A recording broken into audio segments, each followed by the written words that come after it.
Yang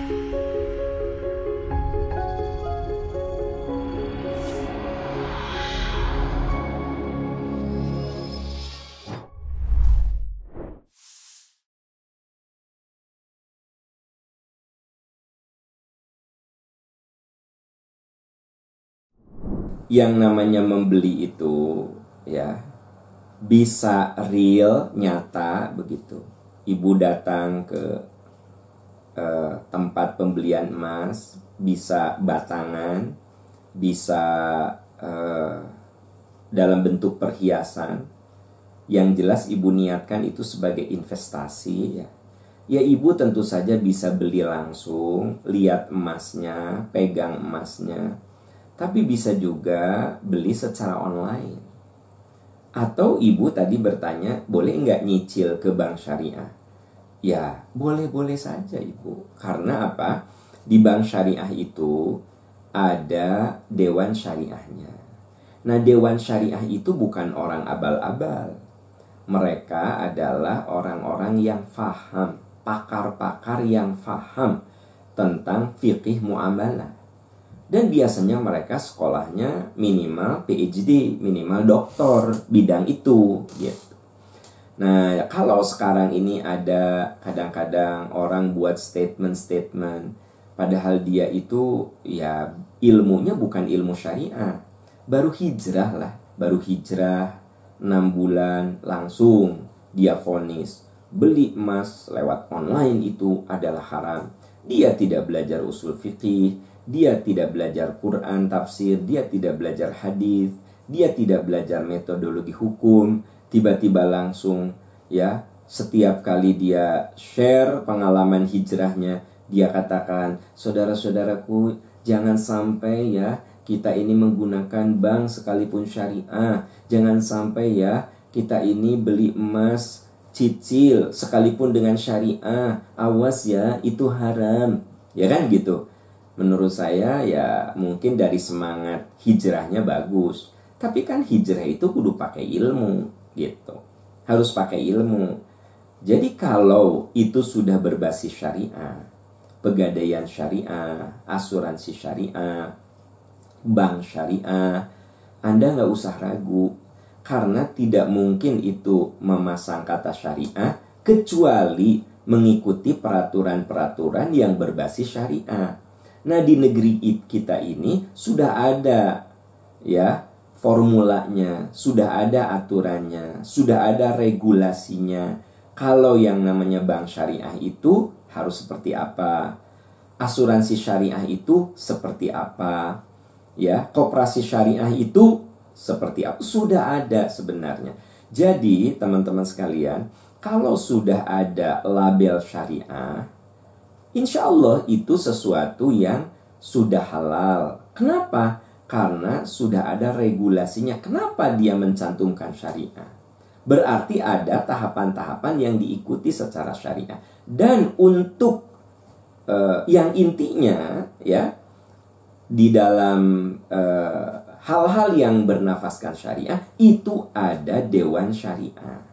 Dewan syariah ini adalah kumpulan para pakar yang menguasai bidang fikih muamalah. Karena fikih itu macam-macam, saudara-saudara. Ada fikih ibadah, ada fikih muamalah, ya. Nah, yang ditempatkan di perbankan, di asuransi, mereka adalah pakar-pakar yang teruji pada bidangnya. Dan rata-rata mereka basicnya itu menguasai fikih muamalah gitu. Jadi kalau Anda menggunakan cara cicil ke bank syariah untuk punya emas ya, ya silahkan saja. Anda punya emas dengan cara beli langsung mangga, dengan cara beli online juga silahkan. Online itu kan hanya salah satu cara saja. Apa bedanya Anda beli online dengan beli real? Intinya adalah Anda menjadi punya, ada kepemilikan itu. Ya, tidak ada beda menurut hemat saya. Kemudian mau cicil ya lewat bank syariah juga tidak ada masalah.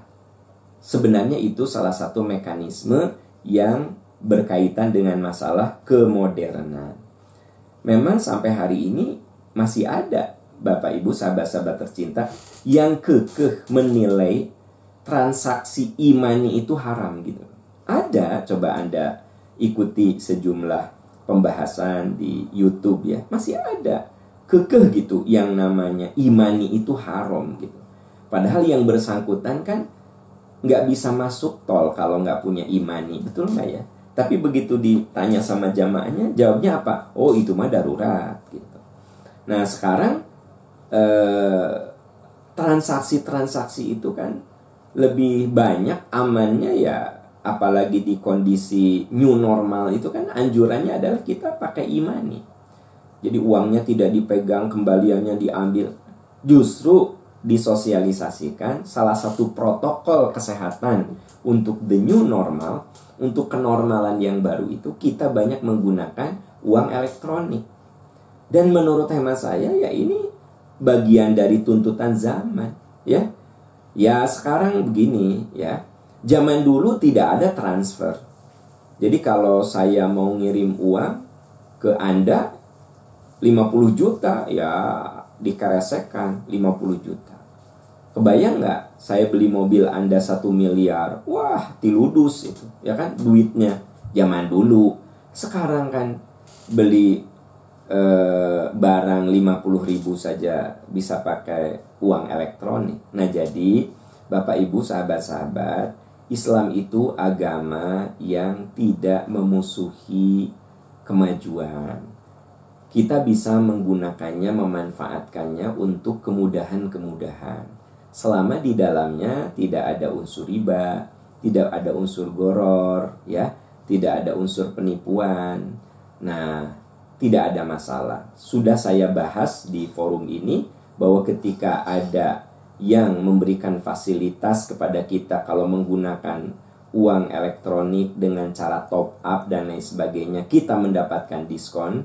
Itu sebenarnya merupakan berbagi, perusahaan berbagi keuntungan, karena secara tidak langsung kalau kita top up ya, kita itu sebenarnya sudah memodali perusahaan sehingga mereka ikut berbagi keuntungan dengan kita. Yang namanya berbagi keuntungan kan bukan sesuatu yang haram ya, toh kita tidak menetapkan kita ingin bagi keuntungan, tapi perusahaan dengan lapang hati dia berbagi.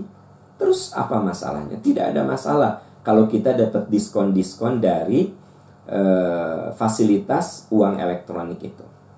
Wallahu a'lam bishawab. Wallahu a'lam bishawab.